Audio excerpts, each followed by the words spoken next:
hindi tumama yung Abyssal Arrow na may kasamang trap, mag-aantay pa siya ng ilang segundo para lumaban. Grabe nung ginamit niya yung kanyang unstoppable force.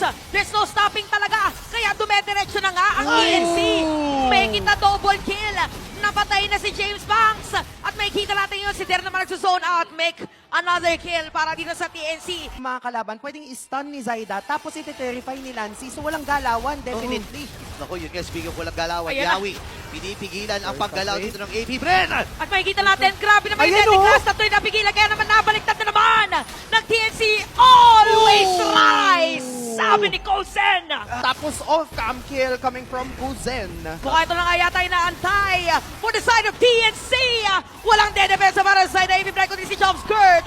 And game 1 will go to TNC Pro Team. Grabing performance ang ipinamala sa team.